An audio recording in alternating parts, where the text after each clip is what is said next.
네, 코로나19 사태가 길어지면서 백신에 대한 관심도 높아졌죠. 소문만 무성하고 혼란스러운데 전문가와 자세히 짚어보겠습니다.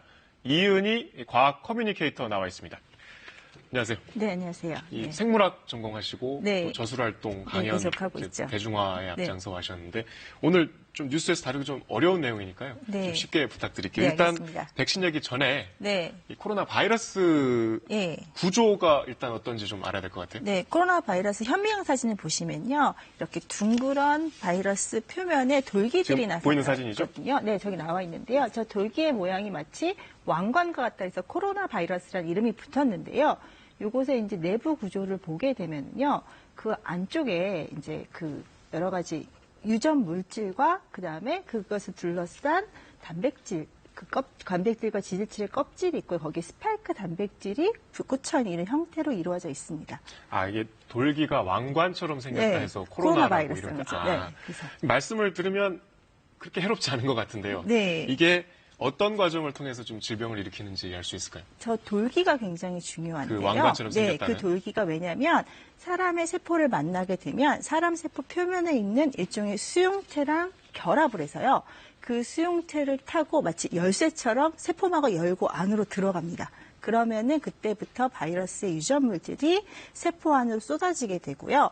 그 세포의 유전 물질이 이제 세포 안에 있는 그 바이러스 유전 물질이 세포의 시스템을 이용을 해서 바이러스에게 필요한 물질만 잔뜩 만들게 합니다. 아, 바이러스에 필요한 물질만요. 그리고 그것이 꽉 차게 되면 다시 재조합돼서요. 거기서부터 갑자기 세포를 터뜨리고 튀어나오게 되는데요. 이게 들어갈 때는 한두 개였어도 나올 때는 수천 개, 거의 만 개까지 튀어나올 수 있게 되니까 결국엔 세포가 죽게 되고요. 그렇게 해서 증폭된 바이러스는 다른 곳으로 들어가면서 연쇄적으로 반응을 일으키게 되는 것이죠. 한두 개가 만 개까지. 네, 그렇게 증폭이 많이 된다고 합니다. 바이러스가 이런 구조라면 네. 백신은 이제 어떤 원리인지 좀 짚어봐야 될 것 같아요. 백신이라는 건요. 바이러스 그 자체 작용한다기보다는요. 어떤 것이든지 우리 몸에 작용을 해서 우리 몸의 면역체계가 외부에서 들어오는 침입자를 공격할 수 있는 무기를 만들어내는 게 백신인데요. 그렇기 때문에 그 항원과 항체의 개념을 조금 아셔야 돼요. 그래서 항원 항체요? 네, 항원 항체가 뭐냐면요. 우리 몸에 낯선 물질이 들어오게 되면요. 우리 몸의 그 면역 세포들은 그 신분증이란 세포들 신분증이 있거든요. 그걸 읽어서 이게 내 건자인지 구별을 한 다음에 아니면 일단 잡아먹습니다. 그리고 그걸 내부에서 조각을 낸 다음에요.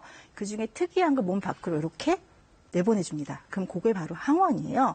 그 항원을 다른 면역세포가 인식을 하게 되면 아, 요런 게 붙어있는 애들은 무조건 공격하면 되는구나. 그래서 이 항원에 아주 특화된 이 항원만 만나면 바로 없앨 수 있는 항체를 만들어내거든요. 이 과정이 바로 백신의 원리이고요. 백신은 그래서 그렇게 이 항체를 만들어낼 수 있도록 우리 몸의 면역체계를 자극하는 그런 약들을 말합니다. 그러니까 코로나19 백신이라는 것은 결국 코로나19 바이러스를 공격할 수 있는 항체를 만드는 건가요? 네, 그러니까 코로나 바이러스 안에도 여러 가지의 단백질이 있는데 사실 그게 어느 부분이 실제 항원으로 작용할지 우리는 아직 잘 모르고 있거든요. 그러니까 그 중에서 가장 효과가 좋은 부분을 찾기 위해 노력하고 있는 중심인 거죠. 일단 뭐 말씀을 들어보니까 전체적인 구조는 이해가 되는데 네. 그러면 지금 말씀을 들으면 당장 할 수 있을 것 같아요. 네. 그리고 지금 연구가 어디까지 진행이 됐습니까? 사실 코로나가 알려진 게 석 달 정도밖에 안 됐거든요. 신종 바이러스다 보니까. 그러다 보니까 지난 석 달 동안 코로나 관련된 논문만 1,300편 이상이 나왔거든요. 지난 석 달간. 예, 연구를 많이 하고 있고요. 현재 한 30가지 이상의 후보 물질들을 연구를 하고 있는데 대부분 아직은 동물 실험 단계이고요. 현재 WTO에서 얘기하는 거 보면은 4가지 정도 사람으로 대상을 하는 임상 실험을 하고 있다고 합니다. 그렇지만 임상 실험이 성공을 해도 이거를 대량으로 생산을 해서 또 그것을 다시 공급하는 데까지는 보통 18개월에서 그 이상 걸리기 마련인데요.